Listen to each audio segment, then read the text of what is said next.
Bueno, mire, es muy difícil poder contestar con una precisión cosas que en la vida del ser humano se van desarrollando naturalmente.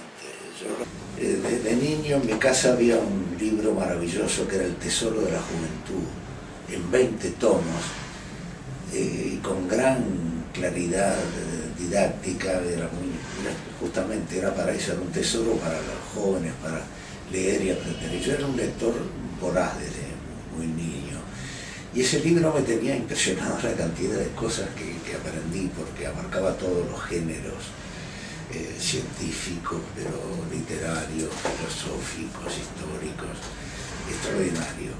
Y una de las cosas que me había impresionado enormemente, ya en el aspecto técnico, eran las grandes obras que se habían hecho en el siglo anterior, y particularmente recuerdo la construcción del túnel del San Gotardo, de Suiza a Italia. Y una vez escuché una conferencia de orientación vocacional del ingeniero Luis Giorgi, que fue un gran ingeniero uruguayo, y que me gustó mucho porque encaró un aspecto humano de la ingeniería e históricamente relató cómo habían evolucionado una cantidad de cosas que hoy nos parecen.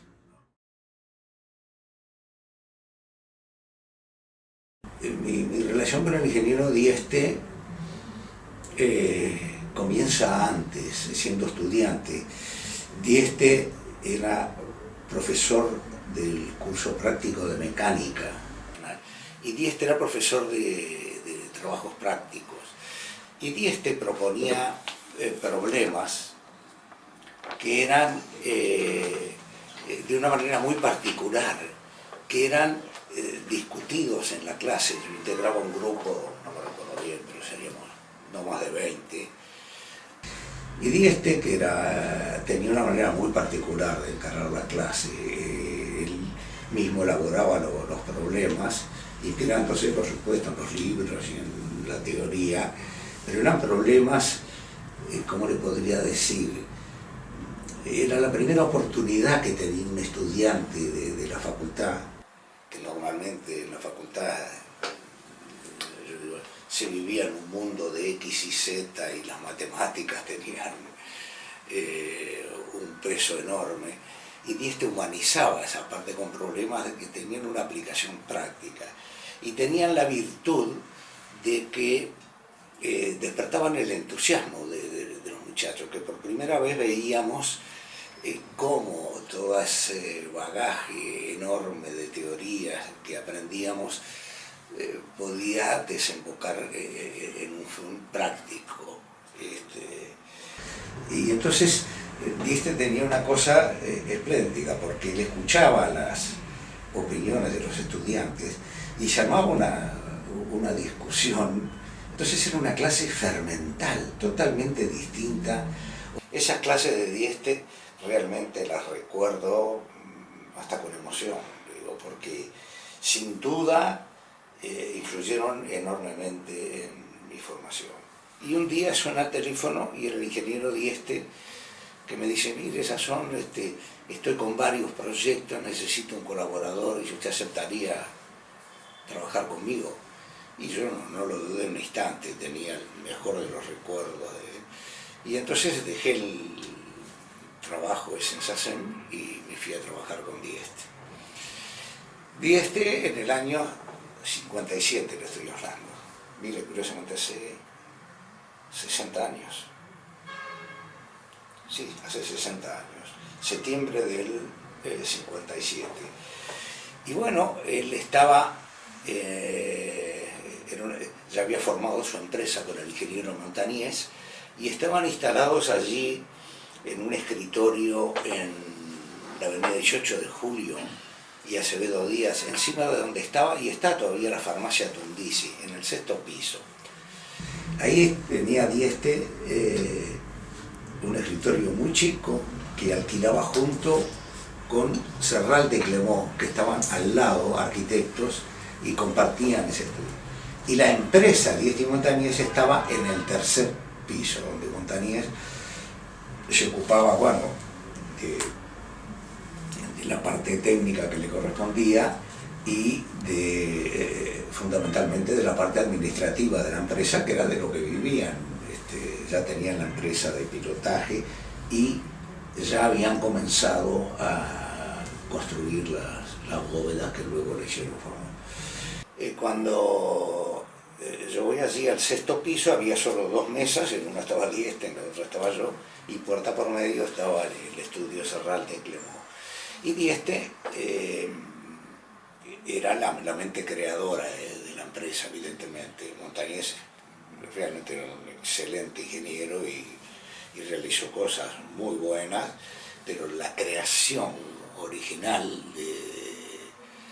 de las cosas que hizo la empresa, de las obras realmente estupendas, fundamentalmente es de Dieste, ¿no? Y bueno, y allí, curiosamente, la primera obra que me plantea Dieste era el gimnasio de Artigas. Él acababa de hacer el proyecto y me dice: Sazón, me gustaría, porque es una obra donde estoy haciendo varias innovaciones, y le pediría que usted empezara por esto y me revisara los cálculos y bueno, y me completara algunas cosas que yo dejé inacabadas. Y bueno, yo lo tomé con un gran entusiasmo. Y bueno, y ahí ya quiero aclarar algo, y quiero decirle categóricamente que el gimnasio Artigas es obra fundamental y casi exclusiva de Dieste. Si el arquitecto Sonín firmó los planos para la intendencia, animo, y no es hablar mal de nadie, afirmo con total y con pleno conocimiento y total conocimiento de causa que es una obra de Dieste. Y era ahí, ¿por qué se destaca? Porque además de la bóveda, que ya habían construido varias parecidas, hablaremos después, es una bóveda de ondulación variable, y la estructura de sostén es totalmente particular, porque ahí por primera vez Dieste experimentó, y ya entramos en el tema de la cerámica armada, por primera vez experimentó algo que él sostenía con total claridad, que era la utilización de las paredes de ladrillo como paredes estructurales.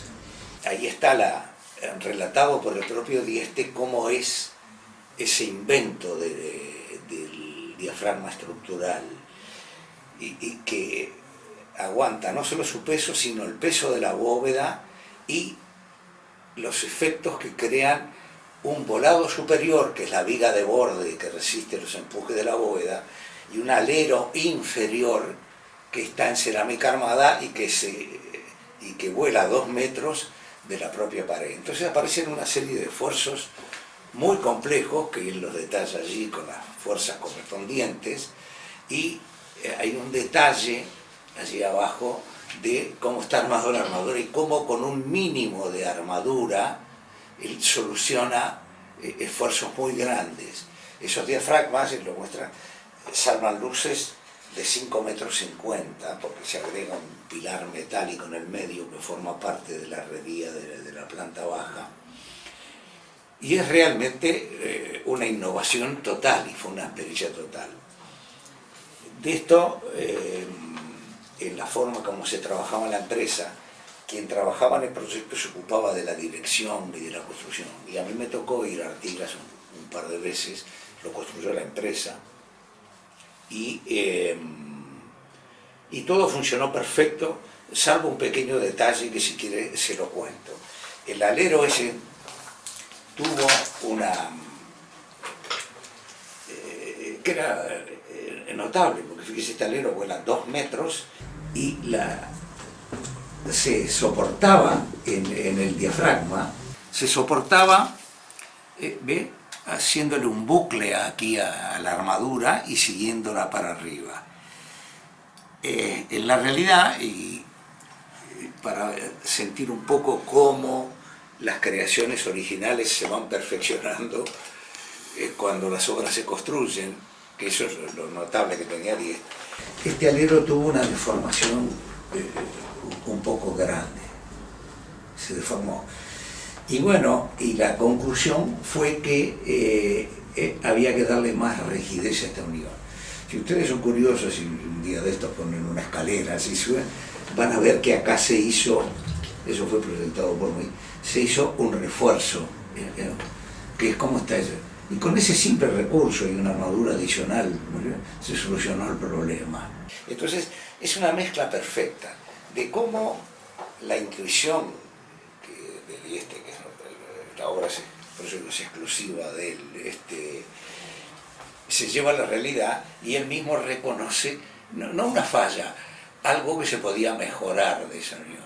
Bueno, piense usted que 60 años después está tan campante, ¿no? Entonces, cuando usted me pregunta, incluso por las ventanas y demás, si son, con todos los respetos al arquitecto, me permito decir que es todo obra de Dios, porque los mismos diafragmas, esos de ladrillo, se repiten en las paredes. Y bueno, hay aberturas, usted me menciona incluso similares a las de Ronchamp, por ejemplo. Bueno, eso era evidentemente Ronchamp, por ejemplo, digo, yo soy lo suficientemente viejo como para haber visto, yo estaba en Francia cuando se construyó Ronchamp y alcancé a ver el encofrado porque claro, fue una obra que despertó todo lo que hacía Le Corbusier, era palabra santa, ¿no? Totalmente merecido, ¿no? Porque dejó una impronta, bueno, que ustedes como arquitectos creo que la han vivido todos. Y en esa época, bueno, justamente Serral de Clermont, que trabajaron en el estudio de 35 Rue de Sèvres, que era el famoso estudio de Le Corbusier, tenían una influencia corbuseriana notable, ¿no? Entonces, bueno, similitudes entre Ronchamp y después Atlantis, salvo la libertad creativa, no, después es totalmente distinto. Si usted ve el encofrado de Ronchamp, era una obra de arte, de carpintería, no lo digo con ánimo de crítica, era tremendamente caro y por la sofisticación que tenía.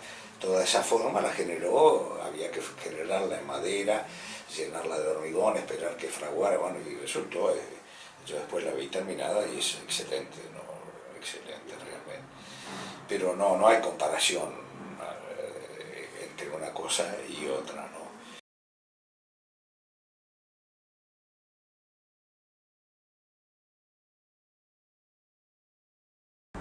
Y claro, un antecedente menor, pero claro que sí. Ahí, yo le decía, fue la primera experiencia por eso digo, Dieste sostenía que, le repito, que los antecedentes que había de cerámica armada eran, por ejemplo, losas donde en vez de tener, había armadura entre las hiladas y en vez de tener hormigón se tenía ladrillo. Él sostenía que el diafragma, y con razón, que era una viga alta de cerámica, y si usted calcula los esfuerzos, son mínimos, las armaduras son mínimas, absoluto que tiene eso. Entonces él lo experimentó ahí, después lo experimentó en otras obras, y por supuesto que es el antecedente. Lo que pasa es que Durazno son palabras mayores, es toda una viga.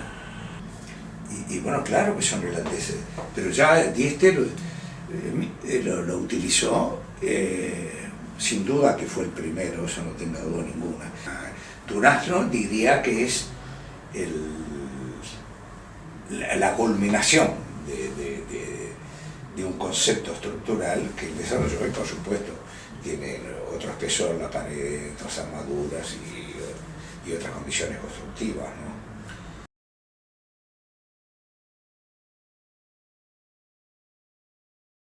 Y bueno, primero como, a ver, un vínculo natural y amistoso, imagínese, mire, es exactamente como le digo, el piso que alquilaron ellos, en conjunto, no era más grande que por ejemplo, que mi estudio. Si Dieste estaba acá, había 2 mesas, ya le digo, más pequeño que esto todavía, estaban las 2 mesas y una puerta para ir al baño, ¿no? Y si se abría esa puerta, estaba el estudio Clopos, que era tan reducido como este otro. Y entonces, bueno, había una intercomunicación permanente, además, una cosa buena, que usted se va a reír, pero tenían un equipo de música buenísimo en el estudio de Serralta, y bueno, con música que nos gustaba a todos, tenían los cantos gregorianos, canciones francesas de la época. Bueno, y entonces había una comunicación directa, además eran personas ya le digo, primero una amistad muy grande, una convivencia, ya digo, puerta por medio, y bueno, y excelentes profesionales. Y Serralta en particular era un crítico muy severo.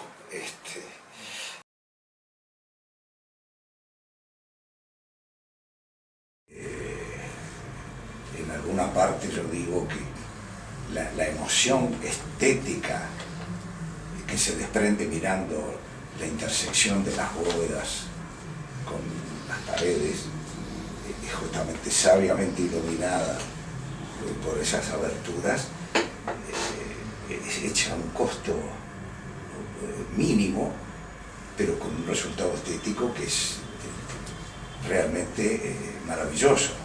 Bueno, eso es justamente la creación de Dieste. Entonces, que pueda haber tenido influencias, pero desde ya, pero en absoluto pienso, y habiendo trabajado con él muchos años, en absoluto pienso que hace una relación directa o una especie de copia, lo descarto en absoluto. Además, Dieste tenía sus ideas fijas. Si usted mira la iglesia va a ver que las ventanas están todas orientadas hacia el altar. Él decía que la luz tenía que... y la proporción de cada ventana, que parece inocente, lo voy a repetir, está regida por... Te va a encontrar ahí el número de oro y otras constantes que ha utilizado Le Corbusier. No lo va a encontrar, pero como lo han utilizado muchos arquitectos también, ¿no?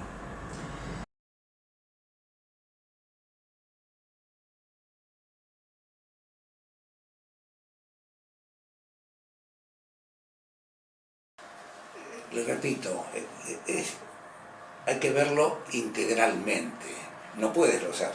¿Qué pasa? Él concibió la bóveda de doble curvatura porque es lo que tenía antecedentes, el trabajo de la empresa.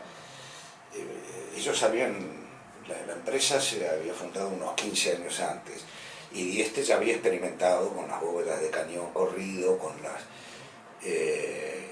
y con las de doble curvatura, llamémosle, pero pocas, como el gimnasio de Artigas. Cuando digo pocas, porque la onda es pequeña. ¿Qué pasa? El caballito de la batalla de la empresa, que eran esas bóvedas, el empuje era absorbido por tensores, pero mientras que en un gimnasio o en un edificio industrial los tensores no molestan, él no quería que en una iglesia apareciera. Entonces, ¿qué hizo? Exageró la ondulación de la bóveda, y entonces el tensor que existe, y se lo puedo mostrar en las bóvedas, está alojado en el valle. El valle de las bóvedas no es horizontal, tiene una curvatura mínima de 7 centímetros, pero es como si fuera horizontal. Y ahí está alojado el tensor. Ahora, ¿qué pasa? Cuando usted llega al borde con esa ondulación, ellos en Artigas, por supuesto, lo transforman, toman una directriz recta. Si usted se fija, la vía de borde es recta. Y bueno, acá a Dieste se le ocurrió la genialidad de hallar la intersección de la bóveda con un plano horizontal y la ondulación de la pared reproduce esa intersección de la bóveda con el plano horizontal. que es acompañada por la viga de borde. Entonces no es que fue primero, es como lo del huevo y la gallina. No se puede hablar. Es una concepción integral que estáticamente es notable y estéticamente, bueno, desde ya le digo, es desbordante. Yo la miro, lo más importante de todo, con una economía de costos fenomenal.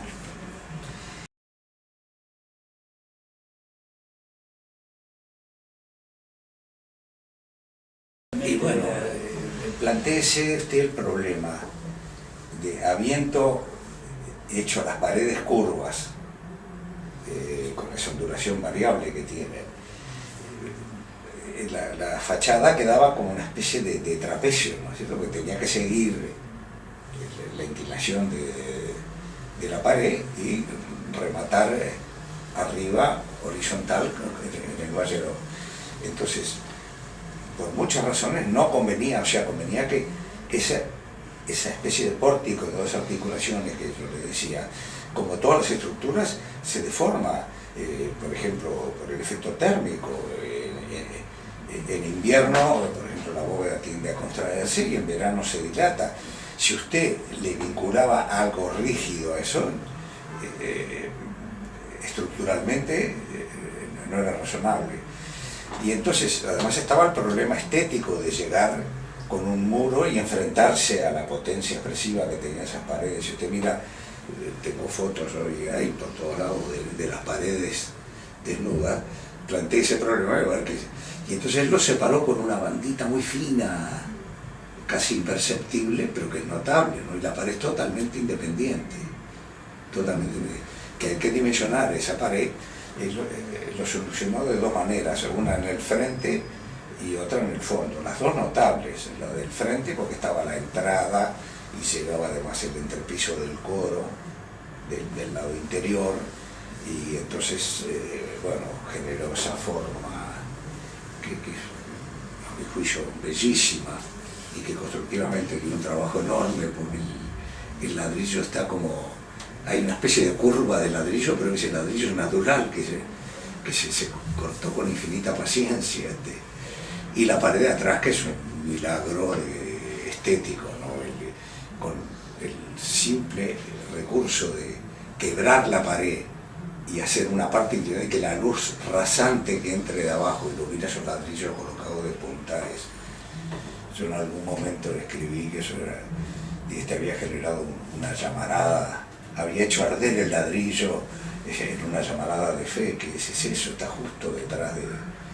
Usted mira el presbiterio y la figura de Cristo y al fondo esa maravilla, y eso simplemente con un simple recurso de la luz natural, ¿no? Otra genialidad, y que por los mismos motivos está separada de... Pero no creo que sea siguiendo ninguna influencia o teoría, es por razones casi imprescindibles, que les agregó la belleza y la economía de construcción, ¿no?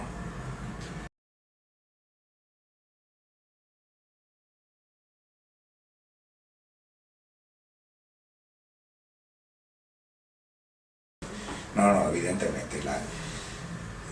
Cuando yo le dije que la bóveda era tensorada, no es el único recurso. Usted menciona las maravillas de las iglesias góticas, por ejemplo, y lo que son los arbotantes de piedra, que son una maravilla estructural. Mire, hay científicos que han estudiado, por ejemplo, los arbotantes de Notre Dame, y se quedan maravillados de la perfección. Esos arbotantes de piedra, sin hierro ni nada, siguen la trayectoria de los empujes de la bóveda, que es, por ejemplo, otro ejemplo más moderno. Nervi, cuando hace las obras fantásticas que hizo en Roma para las Olimpiadas 1960, creó esa cúpula fantástica, y los arbotantes se transformaron en una estructura triangular de hormigón que lleva los empujes al piso.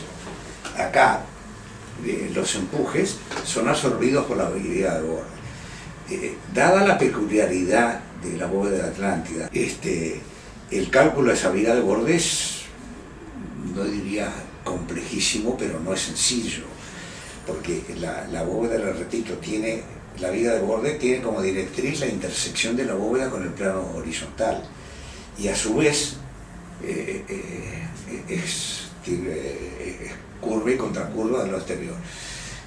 Honestamente, y esto es decir, la viga de borde es de hormigón. Lo que usted ve es un forro de tejuela, que lo dice con otra vez, porque era imposible.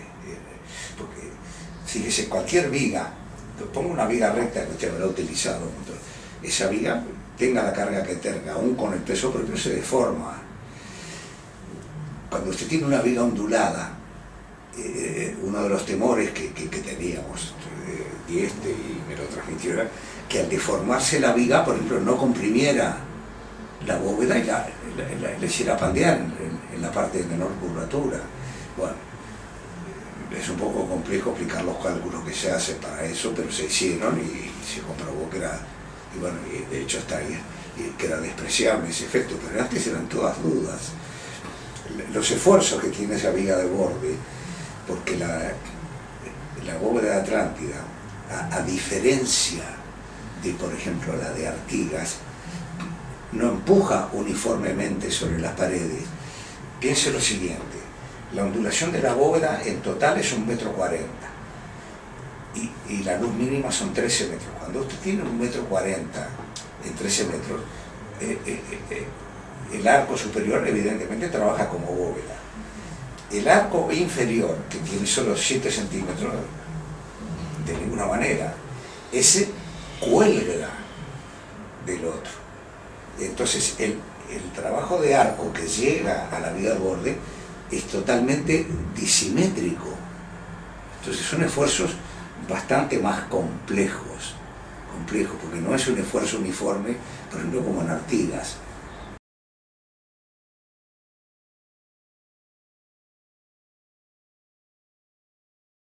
No, es justamente de mi época.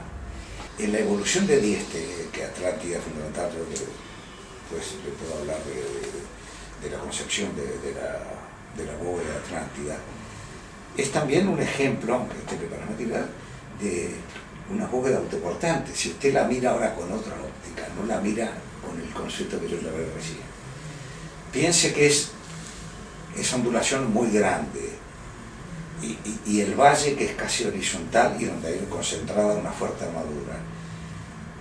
Cuando usted ve las bóvedas autoportantes que se hicieron, es una manera también de ver la iglesia de Atlántida como una premonición de las bóvedas autoportantes. Miren que no es una fantasía, estáticamente es así.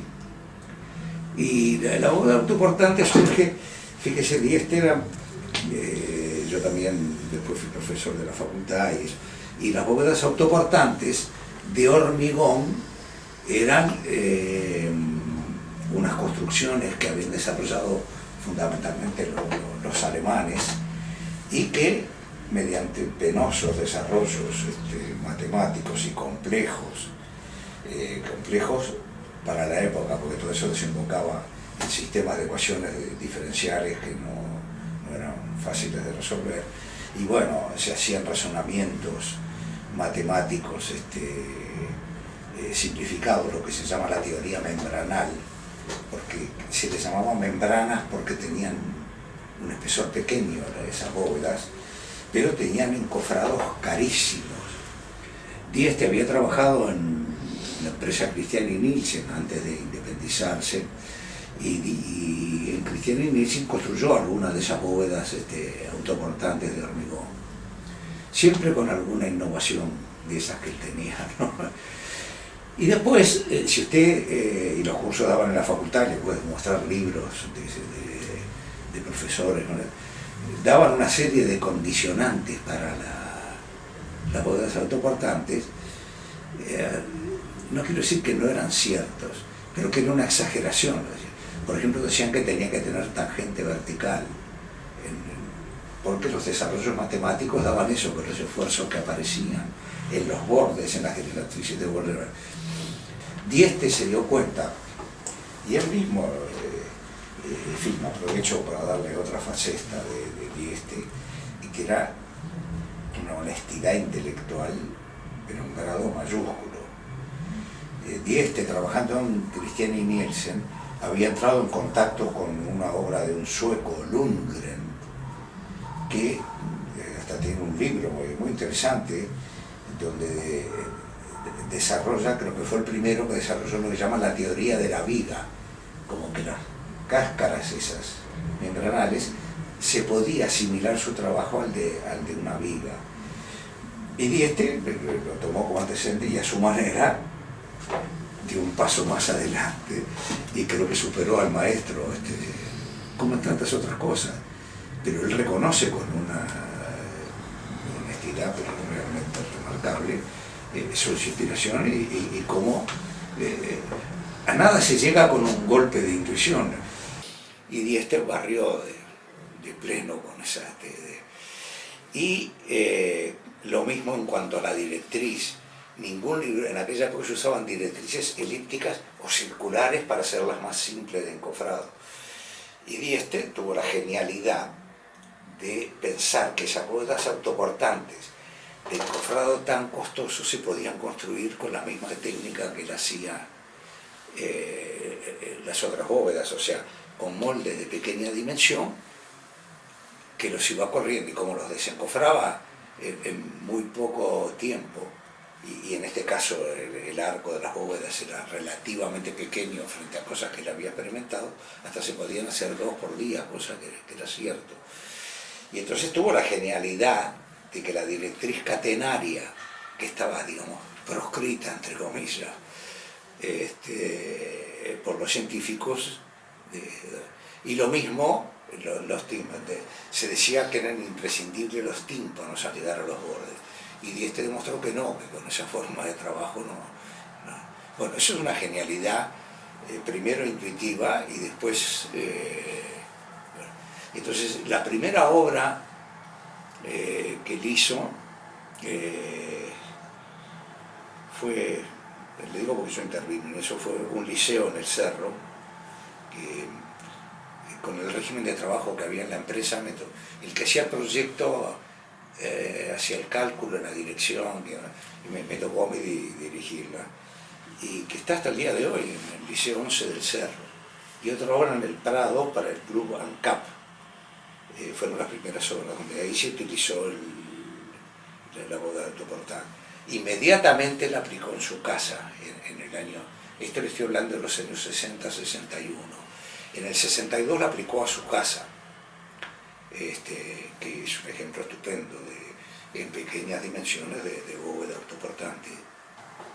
El caso de Dieste es notable porque después de la intuición vino la experimentación y bueno, y la realidad comprobó que tenía razón. Y vinieron, esa fue la génesis de las bóvedas autoportantes. Inmediatamente vino la casa de él y vinieron las escuelas rurales, que es todo un tema, ¿no?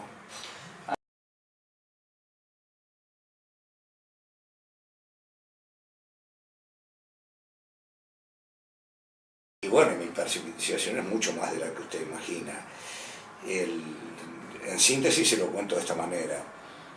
Estábamos un día en el escritorio ese de 18 de julio, trabajando con Dieste en otras cosas. Y, tal como se lo cuento, suena el timbre y aparece el arquitecto Nieto. El arquitecto Nieto era un antiguo arquitecto excelente, que trabajaba, dirigía la sección de arquitectura del Consejo de Enseñanza Primaria, que en aquella época lo que hoy es el CODICEN y demás era un Consejo de Enseñanza Primaria. Y ese consejo tenía una sección de arquitectura donde se proyectaban las escuelas. Y entonces se presenta Nieto y le dice: mire, Dieste, anoche se reunió el Consejo Nacional de Gobierno, en aquella época, año 62 le estoy hablando, principios de abril del 62. Se reunió el Consejo Nacional de Gobierno y resolvieron votar 7 millones de pesos para construir escuelas rurales, con una meta del orden de 100 escuelas en los 19 departamentos. Y nombraron para dirigir ese plan al doctor Alberto Gallinal. Y Gallinal me encargó que hablara con usted para proponerle a usted que usted hiciera el cálculo de esas escuelas. Y saca de un portafolio un proyecto que es el que había hecho primaria. Primaria ya tenía un proyecto para eso, que era un proyecto tradicional, con cerchas metálicas y chapas, típico de la época, ¿no? Y Dieste lo escucha atentamente y le dice, con esa franqueza enorme que tenía Dieste y el poder de convicción personal, que la propia presencia de él irradiaba confianza, le dice, mire, Nieto, yo no estoy de acuerdo con eso, dice, usted me dice que van a construir los 19 departamentos y que las escuelas rurales, por su propia naturaleza, están en lugares que hasta el acceso es casi impracticable.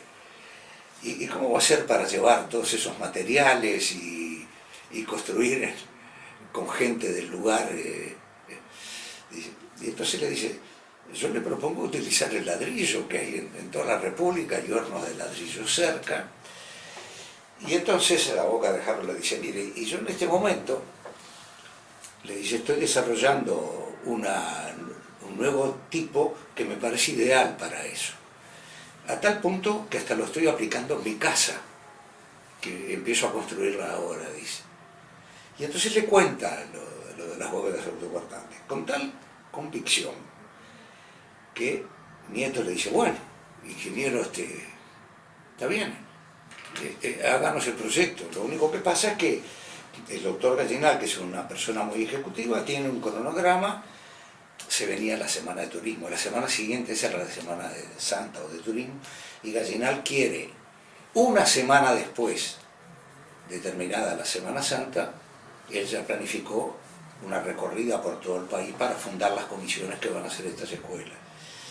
Entonces le dice, mire, yo por compromisos previos y demás no puedo hacerle ese proyecto. Entonces hubo una especie de momento de suspenso ahí, y ahí salió Dieste con una de esas genialidades que tenía. Y dice, pero mire Gallinal, haga una cosa, dígale a Dieste que lo invite aquí al joven ingeniero Sazón, que lo invite a la estancia, y él le hace el proyecto, sin preguntarle nada. Y yo me quedé, fui el primer sorprendido. Entonces, bueno, Gallinal, Nieto se fue con eso, y al día siguiente le contesta, mire, hablé con Gallinal y dice que lo invita a Sazón y a su esposa que vayan ahí a pasar la Semana Santa para hacer allí el proyecto, a la estancia de él. Y bueno, me vi embarcado. Esto que le cuento es absolutamente verídico. El sábado había que estar en San Pedro de Timor. El sábado mañana nos reunimos con Dieste un par de horas. Él me dijo todo lo que pensaba. Me dijo, Sazón, mire, esto encárguelo de esta forma. Me dio un poco las directivas de todo eso. Y de tarde me fui, dejé a mis chicos en casa de unos amigos. Y me fui con mi esposa. Llegamos de noche, a las 10 de la noche, sudados, con polvorientos del camino, porque el camino era todo. Y nos recibió Gallinal, que ya me impresionó muy bien, un anfitrión espléndido. Había hecho allí en la recepción de la estancia, tenía un escritorio, me dice, le reservé este escritorio para usted, va a ser su lugar de trabajo. Dice, yo me senté ahí con un par de cuadras, un rollo de papel de cálculo, fíjese la época, y la regla de cálculo, ¿no? Piense en la época, ¿no? Y ahí me puse a pensar el desafío, y me puse, mi problema mayor, lo digo también en ese artículo, no era el cálculo, porque yo justamente había trabajado, un colega mío ingeniero debe pensar que, ¿cómo hiciste para...? Y digo, no, lo que menos me preocupaba era el cálculo, porque yo ya había intervenido en ANCAP y en la del Cerro, y estas bóvedas, de la Secundaria Rural, tenían un módulo menor, y el cálculo sinceramente no me preocupaba. Mi preocupación mayor era cómo hacía planos para que lo construyera gente del interior, que en su vida habían oído hablar de la palabra generatriz, directriz. Si hubiera tenido que hacer una exposición académica de las bóvedas autoportantes, que la hice en algún momento, hubiera hablado del propio Dieste también, le hubiera hablado de una generatriz que recorre una directriz, que no lo hubiera entendido nadie. Y bueno, fue toda una aventura.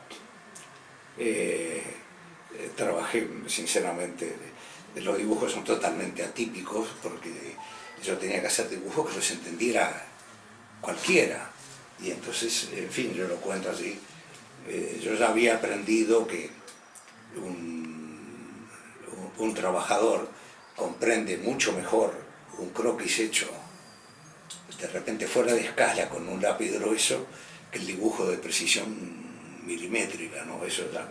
Y había tenido la experiencia de la iglesia de Atlántida con albañiles que llevaban el ladrillo en la sangre, ¿no? Y entonces todo eso me sirvió de mucho para ir elaborando planos que son totalmente atípicos, pero que eran para eso, para que la gente de campo, además con el ladrillo de campo, que es totalmente irregular, y entonces mi problema era cómo hacer dibujos que además pudieran adaptarse a las distintas medidas del ladrillo de campo, porque en cada departamento seguramente iban a ser distintos. Y bueno, y en eso invertí mi tiempo y preparé todos los planos, por supuesto los planos de las cimbras, porque Dieste Montevideo tenía, lo habrán visto en la foto, unos equipos, la empresa, unos equipos ya que los adaptaba a cada circunstancia. Ahí había que partir de cero, entonces se presentaron cimbras de madera, y entonces yo hice todo el dibujo de las cimbras, madera por madera, hasta el número de clavos que llevaban, y después el sistema de correr los moldes, que acá se hacía con Tirfor y allá, o el desimbrado que se hacía con gatos, allá había que hacerlo todo manual. Bueno, los planos reflejaban todo eso, y además los distintos prototipos, porque habían planteado que las escuelas fueran o solo escuela o además vivienda del maestro, y había un tercer tipo con una sala de reuniones o algo parecido. Sí. Y bueno, todo eso fui haciendo los planos, los metrajes.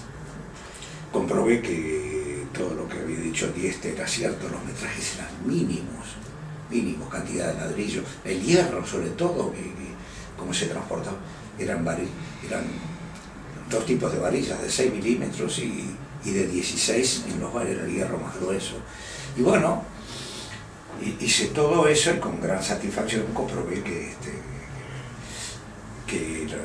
Dieste tenía razón, que los metrajes eran mínimos. Y bueno, volví a Montevideo, y en la empresa de Dieste, en la semana siguiente, un dibujante pasó todo eso. No se ría, lo pasó a tinta china con la Rapidograph. En aquella época el invento era la Rapidograph. Y bueno, y que se había puesto la camiseta también, como todos los que trabajaban con Dieste, y se llevaba de noche a la casa los planos que le había terminado el día para terminarlo de noche en la casa. Se terminaron todos los planos, pasados a tinta china, se hicieron las copias en Copiplan, miles de copias para que se llevara a llenar los 19 departamentos, y el día D que le había fijado, que era el día después de las semanas posterior a la Semana Santa, se fue con todo eso, se recorrió el país entero, y en un mes y poco fundó las 19 comisiones que en cada departamento se ocuparon de la construcción. Te dice, ¿cuál fue el resultado? Fantástico. Al año se habían construido, me acuerdo de memoria, 93 escuelas estaban terminadas, con la misma plata que se había votado, los 7 millones de pesos que había votado el Consejo Nacional de Gobierno. Si usted revisa la historia, además va a ver lo que era la inflación en aquella época y los cambios económicos, el resultado fue extraordinario, extraordinario. Y bueno, y el resultado está hoy. A mí, con gran emoción, cuando fui a Florida, se me escaparon las lágrimas, ¿no? Cuando vi 50 años después, toda pintada de blanco, una maravilla.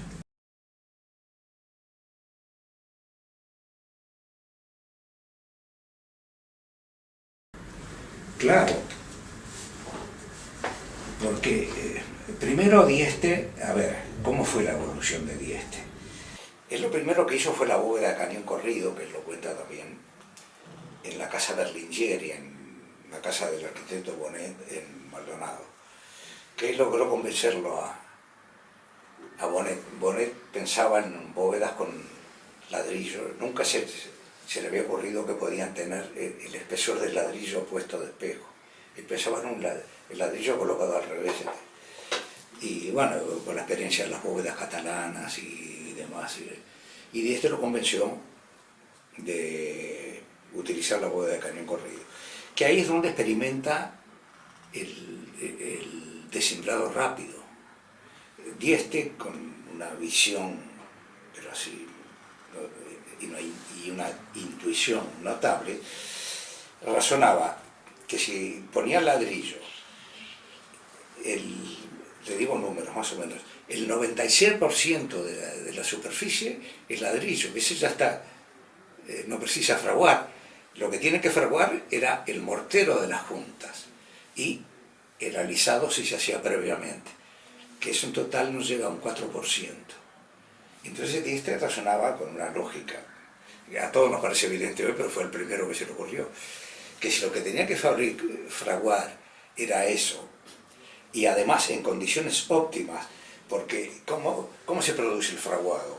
El mortero es algo inerte, usted echa la arena, echa el portland y no pasa nada, y después con el agua, al evaporarse, se utiliza el agua que la mezcla precisa y el resto del agua se va.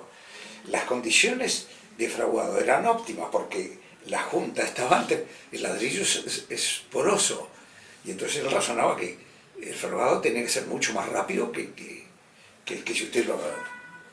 Y bueno, lo probó y era cierto. Hoy nos parece. Pero eso, ¿qué le permitió? El concepto de la cimbra móvil, en vez de encofrar toda la bóveda, hacía un metro, un molde de 1 metro, por ejemplo, de ancho, y lo corría. De ahí pasó después a que se le plantearon, que es de lo que vivía la empresa, necesidad de luces mayores. Y ahí sale lo de la ondulación. Tampoco lo inventó Dieste, ya por ejemplo las chapas onduladas. Pero ¿por qué las chapas son onduladas? Porque aumentan la inercia. Entonces se le ocurrió lo de la ondulación. ¿Y por qué la ondulación variable? Porque él decía que la simple ondulación, cuando usted llegaba a los bordes, la vía de borde tenía que tener un espesor grande, y además había dificultad de desagüe.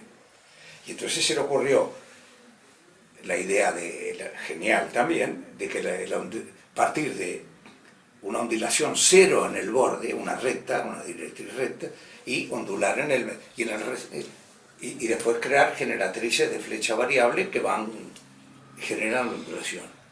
Y después eso, por piadosos cálculos y demás, de pandeo, demás, que es el tema fundamental, llegó también con razonamientos propios a que se podían desencofrar o desmoldar a las pocas horas, por ejemplo a las 14 horas. ¿Por qué 14 horas? Porque es el ritmo de trabajo normal. Se trabajaba hasta las 5 de la tarde y a las 7 de la mañana del día siguiente se desmoldaba. Y bueno, y de ahí después surgió lo de la iluminación cenital, que en muchas industrias es fundamental. Entonces se dio cuenta que manteniendo esa teoría de la ondulación variable, pero exagerando en un extremo la ondulación, se generaba algo más complejo, que era esa bóveda que seguía siendo gaussa, pero más pronunciada que la de ondulación corriente. Y entonces eso generaba los lucerrarios que tienen entre la menor flecha de la bóveda siguiente y la anterior, que se ve en las fotos si usted lo ve. Y es esa la explicación, que como todas las cosas de Dieste, parte también tiene unas complejidades de cálculo mucho mayores que las otras, porque es sencillo. Si usted tiene una bóveda de ondulación constante, cualquier ingeniero sabe calcular el momento de inercia y demás. ¿Cuál es el momento de inercia mínimo que interviene en el pandeo. En una bóveda de esas, ¿cómo pandea una bóveda de esas? Y bueno, entonces, por razonamientos enteramente, en principios gráficos y demás, Dieste definía lo que era, hallaba cuál era el momento de inercia mínimo y ese lo utilizaba como para calcular el pandeo, ¿no?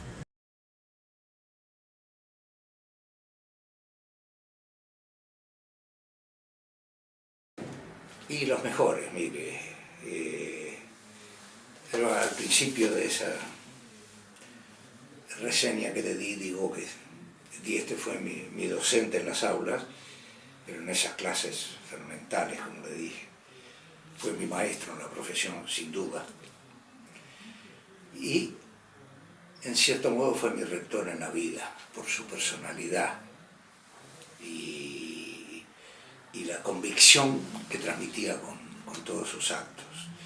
Y entonces se generó una amistad muy grande que no continuó directamente en el plano profesional porque yo tenía mis aspiraciones, pero con Dieste seguimos a una amistad personal. Él es padrino de dos de mis hijos, y bueno, y tuvimos una amistad con la mujer, extraordinaria mujer que lo acompañó en toda su trayectoria, porque sinceramente hay que sufrir a los ingenieros, lo digo en el buen sentido, que están con una creencia firme de algo y que generan una vida un poco dura para quienes están alrededor de él, ¿no? Lo digo sin ningún ánimo de crítica, todo lo contrario, para enaltecer el valor de la mujer que lo acompañó en toda su trayectoria y que, bueno, con la cual generamos también con mi esposa, nos encontrábamos los domingos en la iglesia de Atlántida, después de trabajar toda la semana, nos íbamos con los domingos con los chicos a mirar y a pensar y cómo iba a seguir el trabajo y demás. Y bueno, y se generó una amistad que duró décadas. Por distintos motivos tuvimos relacionamiento profesional posterior y bueno, y si usted me pide alguna anécdota, le cuento una sola, tendría un montón de anécdotas. Y en una obra acá en Paysandú, para la firma Asus Citrus, que era la clásica bóveda, esta, como yo le digo, el caballito de batalla de la empresa, la bóveda esta con lucernarios, llevaban construidas, creo que en total eran 20, llevaban construidas 12 bóvedas en pleno invierno, sin ningún problema, con medidas especiales. Claro, en pleno invierno se calefaccionaban las bóvedas porque milagro no hay, pero para poder desencofrarlas al día siguiente, un sistema muy ingenioso. Se hace la bóveda número 13, se desencofra y de repente, ¡pum!, explotó la bóveda, se partió,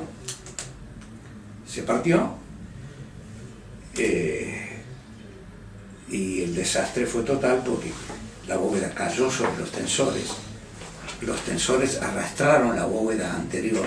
Bueno, resultado, se cayeron las 13 bóvedas, hubo varios obreros lesionados y algunos muertos, y un accidente terrible. La obra la construyó la empresa, no la dirigía Dieste particularmente, pero bueno, imagínense la reacción de Dieste fue, él entendía que no podía ser, que algo raro tenía que haber pasado y se puso a investigar y bueno, y a la manera de él llegó a que el cemento tenía que haber tenido alguna influencia en el siniestro. Y entonces resolvió demandar a la ANCAP. Y allí el abogado le dijo, pero estás loco, que era familiar de Dieste, estás loco, dice, vos tenés que buscar, no puede ser que vos, como técnica o que fuiste el constructor, digas que algo estaba mal, dice, tenés que buscar alguien que si comparte tu interior, diga eso técnicamente. Y entonces me vino a ver Dieste y me planteó si yo aceptaba estudiar el tema.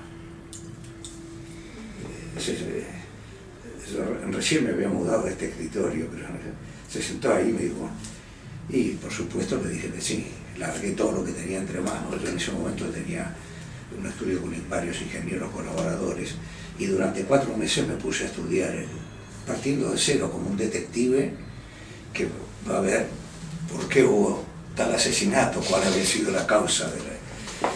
Bueno, fue un trabajo realmente que lo hice con total cariño, me pasé horas enteras en la facultad, reestudiando también con total humildad teoría del cemento, busqué la mayor bibliografía que pude encontrar, que la hay en abundancia, y al final seleccioné 2 estudios, uno de un norteamericano y otro de un francés, que trataban el tema del cemento.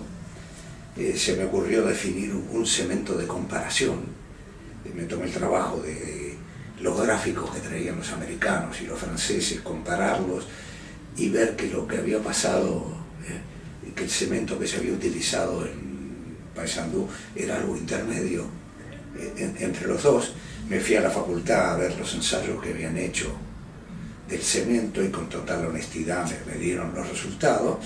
Bueno, fruto de ese trabajo presenté un informe de este tamaño, donde además aplicaba, toda mi experiencia, que por supuesto me la conocía de memoria del trabajo que había hecho en la empresa, y explicaba a mi juicio qué es lo que había pasado y que el cemento había tenido, a mi juicio, importancia. No podía demostrarlo matemáticamente, porque incluso el cemento, ahí aprendí muchísimo sobre el cemento. Me tomé el trabajo de ver que en Estados Unidos, que hay cientos de fábricas de cemento, hay normas para la fábrica de cemento. Me tomé el trabajo de ver cómo con las normas norteamericanas se clasificaría el cemento ANCAP y daba créase o no, un comportamiento no del todo. Estaba en un rango inferior de la calificación que hacían los norteamericanos. Pero en fin, todo eso me llevó a elaborar una teoría de cómo podía haber y que el cemento tenía su importancia. El azar me ayudó, porque yo en esa época dirigía la presa de Paso Severino y ahí se utilizó el cemento de ANCAP y se hicieron permanentemente ensayos de cemento. Yo tenía los resultados de todos esos ensayos que los procesé estadísticamente y todo eso me llevó a una conclusión que es la que ponía en el informe. Bueno, a Dieste le pareció excelente, lo hizo ver por los profesores de la facultad, en aquel momento el ingeniero Ricaldón y el ingeniero Penades, y ambos estuvieron de acuerdo que ese informe valía la pena. Lo presentó en el juicio. Y bueno, ANCAP se defendió, los ingenieros de ANCAP, por supuesto, se defendieron como todo. Bueno, el resultado final que el juez falló con un fallo intermedio. No aceptó toda la demanda de Dieste, una demanda parcial, que Dieste, como había prometido, la volcó a la familia de los obreros fallecidos. Y entonces acá viene la anécdota. Un día Dieste como que se sintió en la obligación de agradecerme el trabajo que había hecho. Y entonces me escribió la carta más emotiva que he recibido en mi vida. A mí me ha tocado profesionalmente con otros colegas y arquitectos intervenir en peritajes y, en fin, que han recurrido a mí. Y que de repente me han obsequiado pues una botella de whisky o cubierta para el automóvil. Y Dieste, antes que quería ver, ¿qué se le ocurre regalarme libros de Teilhard de Chardin? Y me manda primero Le Phénomène. Y bueno, como me explica ahí, él tiene una admiración enorme por Teilhard de Chardin, por entender que era el mejor obsequio que me podía hacer. Lo cual muestra, en fin, es revelador de una personalidad y realmente absolutamente fuera de lo común. Entonces, como anécdota le digo sinceramente, es la carta más emotiva que he recibido en mi vida. Y esa amistad siguió durante años. Cada tanto nos llamábamos, almorzábamos juntos aquí en el restaurante Morini y nos contábamos nuestras vidas.